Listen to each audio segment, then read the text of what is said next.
Là, ce soir, il y en a qui voulaient partir à Concorde. Apparemment, c'est interdit. Enfin, ça a été Ouais, ça a chauffé apparemment là-bas. la préfecture qui, met l'interdiction. Comme ça, ceux qui vont y aller vont peut-être se faire attraper, quoi. Et est-ce qu'il faut, ma question, c'est est-ce qu'il faut vraiment déclarer pour être révolutionnaire en France actuellement? Il y en a qui vont te Non, dire, tu déclares. En fait, c'est pas une question de déclarer ou pas déclarer. La question d'être révolutionnaire en France, déjà, c'est tout faire, tout, pour pouvoir renverser le gouvernement. Oui. Que ce soit légal ou pas légal, on s'en fout, la question c'est d'y arriver. Après, là, c'est la question du rapport de force. C'est-à-dire que quand tu as décidé de faire quelque chose et que tu sais que tu vas gêner un certain nombre d'intérêts, tu vas forcément avoir une réponse de l'adversité. Donc est-ce que le rapport de force est en ta faveur ou non? Et dans ce cadre-là, quand tu juges que ton rapport de force n'est pas en ta faveur pour tout un tas de raisons, ça ne sert à rien en fait d'aller au casse-pipe directement, d'aller à l'échec, ça sert strictement à rien. Ouais, bien sûr. Il vaut mieux jouer, on va dire, selon les règles de l'adversaire, entre guillemets, le temps d'avoir le rapport de force nécessaire qui te permette de dire je peux jouer en dehors. Et c'est juste une question d'intelligence. Un activiste en prison, voilà, un activiste en prison ou à l'hôpital, à quoi il nous sert? Fondamentalement, je veux dire, il est inutile.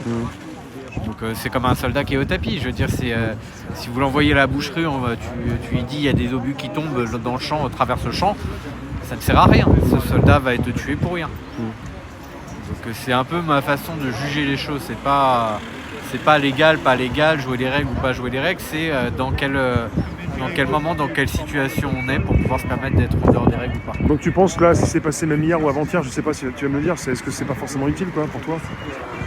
J'ai même pas trop suivi, j'ai bien compris qu'il y a eu des échauffourées. Ah non, mais moi c'est la question des retraites et pour moi il y a un sous-sujet. Je veux dire, quand la guerre menace... C'est pas l'urgence, c'est pas l'urgence. Ouais. Pour moi l'urgence c'est de virer Macron. Clairement, c'est ce qu'ils veulent aussi à la Concorde, pour ceux qui vont... Ouais, mais je sais pas, ça fait pas partie de leur revendication. Leur revendication c'est les retraites. Ouais, c'est vrai. Pour toi, il faut vraiment qu'il y ait une direction, comme un intitulé, un titre, il faut vraiment que... Parce qu'il y en a beaucoup qui viennent en retraite maintenant, même dans les syndicats, les gilets jaunes, parce qu'ils veulent virer Macron ou ils veulent aussi quelque chose. Oui, ils l'utilisent en prétexte avec d'autres pensées derrière. Mais je pense que justement la clarification c'est important. Oui. Parce que déjà à la base, moi je suis un gauchiste à la base fondamentalement, je veux dire de construction intellectuelle et culturelle. Mais j'ai pas rejoint des partis de gauche ou des syndicats et je suis pas d'accord avec tout ce que eux prônent. Ouais. Donc dès lors qu'ils sont à la manœuvre pour organiser ces manifs, que ça vient de leur côté. Moi j'ai pas envie d'aller sur leur terrain, je préfère aller sur un terrain commun où la revendication c'est bien de destituer Macron, c'est pas l'enjeu des retraites, et la révolution, la sortie de l'UE, etc. Là je veux bien jouer avec eux à partir du moment où ils veulent nous parler. Mais par contre moi je vais pas sur un terrain qui va légitimer Macron.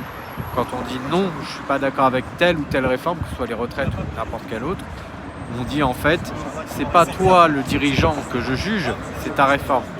Donc toi, je te légitime. Je dirais tout le temps en fait. Chaque fois qu'on est en train de dénoncer le poids de nos chaînes, au lieu de directement aller vers les responsables, on n'est pas en mode révolution. Je vais reprendre ce mot-là, légitime. Toi, si tu te déplaces quelque part physiquement, tu légitimes une action, donc tu n'as pas envie d'être n'importe où en fait. Tu choisis. Oui, je pense qu'après c'est la question de la pertinence tactique, c'est-à-dire que si tu as des milliers de gens. Concorde déjà ça devient intéressant parce que tu es vraiment dans le quartier des ambassades, de l'Elysée, de l'Assemblée nationale. Bon, quand tu y es, ça c'est sûr que c'est autre chose.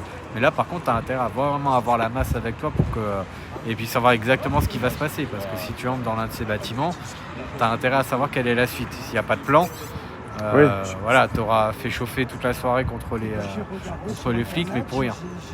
Et là, ils voulaient le nombre, je comprends. Après, hier, c'est un peu baissé. Aujourd'hui, c'est interdit, donc c'est un peu compliqué, quoi. Oui, et puis le nombre, pourquoi? C'est-à-dire que si tu veux le nombre, oui. Ouais, voilà, moi je veux bien le nombre. Mais si par exemple, on est le nombre devant le Parlement, qu'on se dit, bon, on est tellement nombreux, on peut les déborder, on peut rentrer sans problème. Qu'est-ce que tu vas dire une fois que tu es au Parlement? Quel est le discours attendu? Quelle est la proclamation qui sera faite?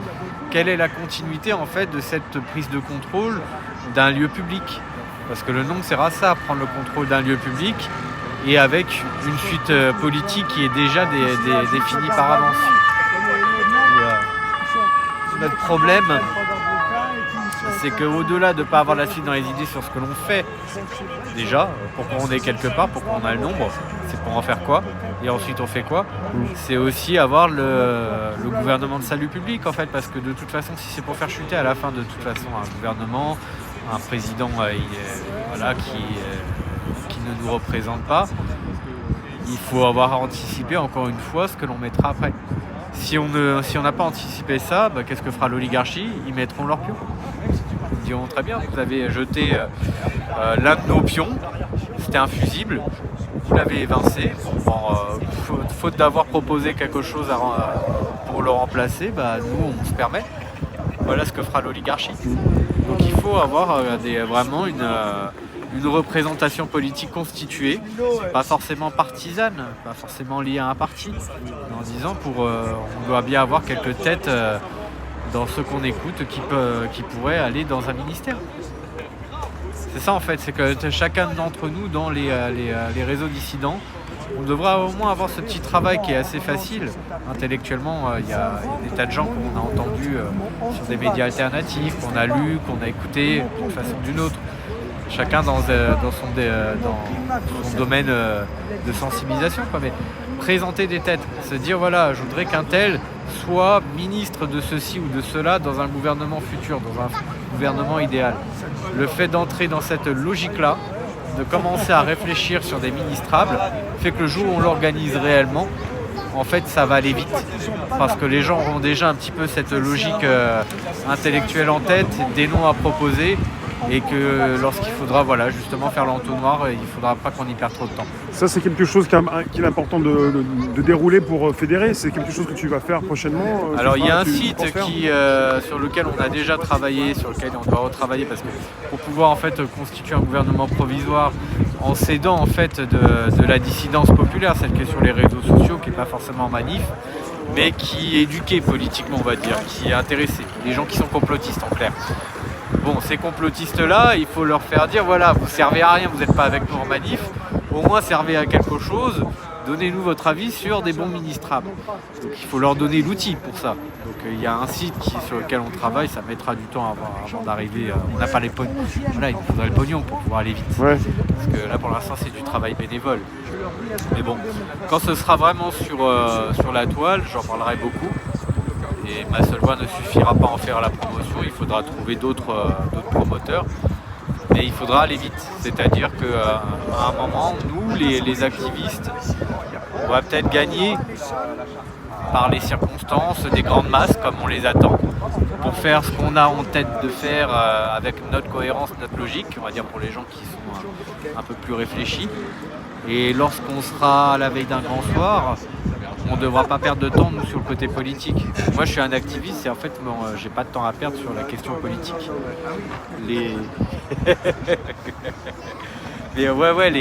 Tu vois, les gens qui sont ici, ça pense politiquement, mais sont d'abord des gens actifs.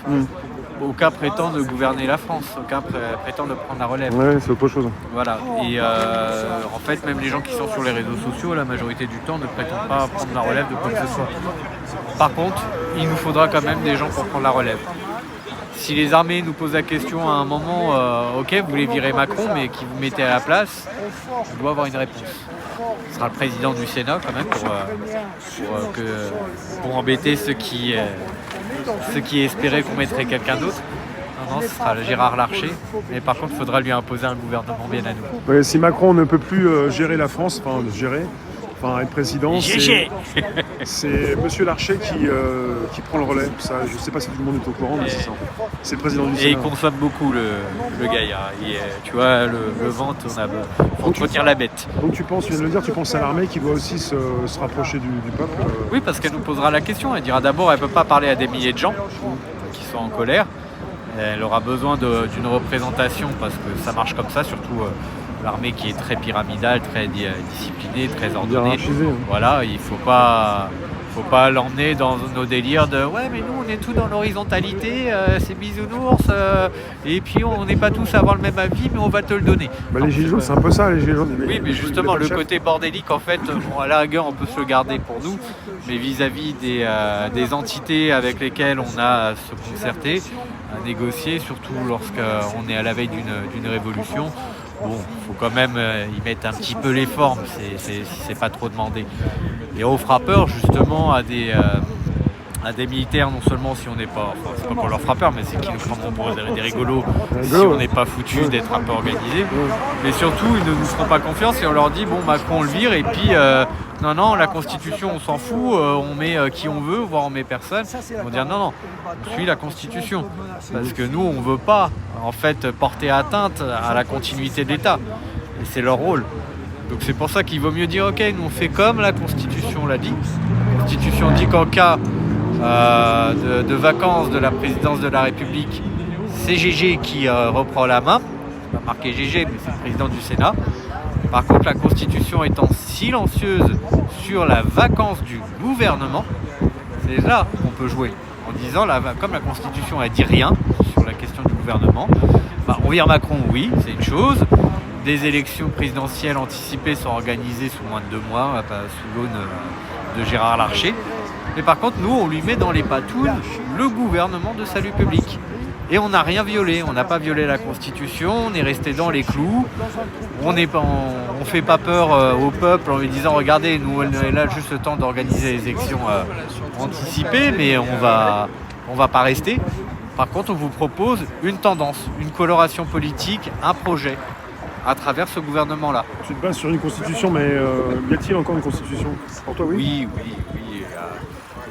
On peut encore s'en servir alors? Oui. Parce qu'en fait, la question, c'est pas. Il n'y a pas de séparation des pouvoirs, tu vois. C'est plutôt est-ce que les lois sont exécutées. C'est pas une question de est-ce que les lois existent ou pas. Est-ce qu'elles ont toujours une valeur? Pour moi, oui, parce que sinon, je ne croirais pas à l'intérêt des lois. C'est des grandes abstractions qui sont faites pour être violées. Je veux dire, il y a des lois pénales qui répriment le meurtre. Est-ce que ça empêche les gens de tuer? Non. Simplement, à la base, la loi, on la considère comme bonne dans son principe, puisque dans une société civilisée qui fonctionne, on se dit, ouais, c'est pas trop cool en fait de s'entretuer, il vaut mieux être plus sympa et éviter. Voilà.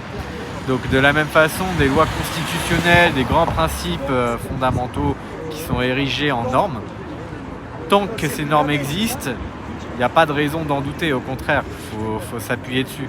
Simplement, la difficulté, c'est pas de remettre en cause les normes, surtout si elles sont bien. C'est la machinerie judiciaire et administrative qui est censée les faire appliquer. À partir du moment où déjà les politiciens violent les normes qu'eux-mêmes nous imposent, c'est-à-dire les lois c'est pour les autres mais surtout pas pour eux, là il y a déjà un problème. Lorsque la justice est elle-même impuissante ou trop longue à pouvoir traiter des problématiques, ça donne pas confiance. Moi je crois qu'on peut faire les tribunaux populaires, c'est un truc dont j'ai souvent parlé, mais on a un problème de justice qui ne juge pas nos politiciens. Jugeons-les nous-mêmes.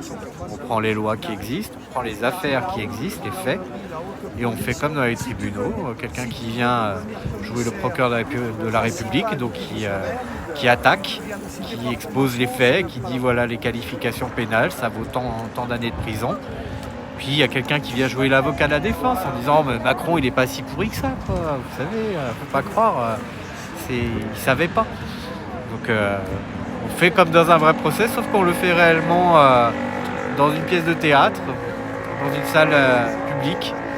On invite des journalistes et toutes leurs trahisons, au moins elles seront jugées, peut-être pas pour de vrai, mais comme si ça avait été fait pour de vrai.